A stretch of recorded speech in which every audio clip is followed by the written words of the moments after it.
ఏదైతే జరిగిందో వర్ర రవీంద్రారెడ్డి విషయంలో కూడా సేమ్ యాస్టీస్ అదే జరిగిందని చెప్పాలి. బోరుగడ్డ వల్ల 11 మంది పోలీసులు సస్పెండ్ అయితే వర్ర వల్ల 2 పోలీసులు సస్పెండ్ అయ్యారనమాట.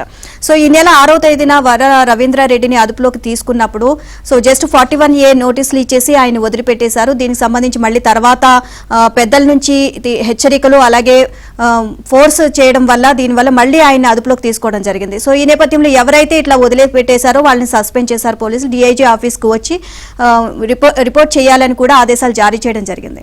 చూద్దాం వార్త. YCP social media convener Varra రవీంద్రారెడ్డిని తప్పించిన కేసులో 2 కానిస్టేబుల్ సస్పెండ్ అయ్యారు. వారిని DIG కార్యాలయంలో రిపోర్ట్ చేయాలంటూ ఆదేశాలు జారీ చేసినట్లు తెలిసింది. ఈ నెల 6వ తేదీన వర్రాను కడప పోలీసులు అరెస్టు చేసి కడపకు తీసుకెళ్లి 41A నోటీస్ ఇచ్చి వదిలేశారు. అనంతరం ప్రభుత్వ పెద్దల నుంచి తీవ్ర హెచ్చరికలు రావడంతో వెంటనే వర్ర రవీంద్రారెడ్డిని అరెస్టు చేసేందుకు పోలీసులు గాలింపు చేపట్టారు. ఈ సమయంలో పులివెందుల నియోజకవర్గానికి చెందిన 2 కానిస్టేబుళ్లు వర్రాకు ఇక్కడ జరుగుతున్న విషయాలను ఎప్పటికప్పుడు చేరవేసినట్లు తెలిసింది. ఈ ఘటనలో ఇప్పటికే కడప జిల్లా SP బదిలీ, CI సస్పెండ్ అయ్యారు.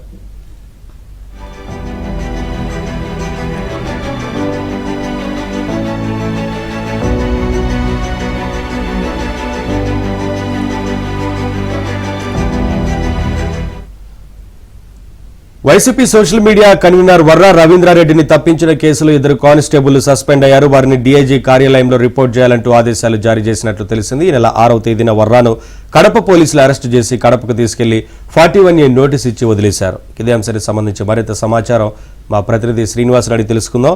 శ్రీనివాస్, ఈ వ్యవహారంలో మొత్తంగా 2 కానిస్టేబుల్ను సస్పెండ్ చేసినట్టు తెలుస్తా ఉంది కదా, ఏంటి వివరాలు? నవీన్, మాజీ సీఎం జగన్ రెడ్డి సొంత జిల్లాలో పోలీసులు ఇప్పటికీ అటువైపే ఉన్నారని తెలిసిపోయింది. మరొకసారి తేటతెల్లమైంది. ఎందుకంటే ఈ వర్ర రవీందర్ రెడ్డి కేసులో మొదటి రోజు నుంచి కూడా మనం చూస్తున్నాము. వర్ర రవీందర్ రెడ్డి కేసులో ఎంపీ అవినాష్ ఘటనలో ఎంపీ అవినాష్ రెడ్డి కనుసన్నల్లో జరిగింది. అక్కడ ఆ ఏరియా పోలీసులు కూడా చాలా సహకరిస్తూ వచ్చారని అప్పటికే మనం ఏబిఎన్ ఆంధ్రజ్యోతిలో నడిపించాము. ఈ రోజు అదే జరిగింది. ఈ రోజు పులివెందుల ప్రాంతానికి చెందిన 2 కానిస్టేబుల్ వర్ర రవీంద్రారెడ్డిని ఈ నెల 6వ తేదీన పులివెందుల్లో అదుపులోకి తీసుకుని కడపకు తీసుకువస్తుండగా అక్కడి నుంచి ఆ 2 ఇప్పుడు సస్పెండ్ అయిన కానిస్టేబుల్ 2 వర్రాకి సహకరిస్తూ ఎప్పటికప్పుడు సమాచారం ఇస్తూ వాళ్ళ దగ్గర ఉన్న వర్రా ఎంటమిడితో ఎవరైతే ఉన్నారో వాళ్ళ కాల్ లిస్ట్ ఫోన్లు చేసి ఆ తర్వాత వర్రా తప్పించుకునే దానికంతా ప్లాన్ లో భాగంగా ఈ 2 కానిస్టేబుల్ బాగా సహకరించారని తేటతెల్లం బాగా విచారణలో తేలింది. ఇప్పుడు పోలీసులు చేసిన విచారణలో ఆ రోజు జరిగిన వర్రా ఘటనలో ప్రభుత్వం చాలా సీరియస్ గా తీసుకుంది. ఆ వెంటనే SP హర్షవర్ధన్ రాజు ఆ కన్సల్ట్ CI తేజమూర్తి పైన వేటు వేశారు. SPని బదిలీ వేటు వేయగా CI సస్పెన్షన్ వేటు వేశారు. సో ఈ నేపథ్యంలో ఆ రోజు జరిగిన సంఘటన నుంచి విచారించారు. DIG ఆదేశాల మేరకు ఆ విచారణలో ఈ 2 కూడా కానిస్టేబుల్ ఇప్పుడు సస్పెండ్ గురైన 2 కానిస్టేబుల్ సహకరించేది పూర్తిగా విచారణలో తేలింది. ఈ మేరకు 2 కానిస్టేబుల్ పై సస్పెన్షన్ వేశారు.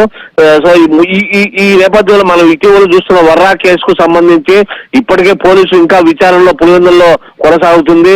మరోవైపు కన్సల్ట్ నిందితుల కోసం గాలింపు చర్యలు వేట కొనసాగుతుంది.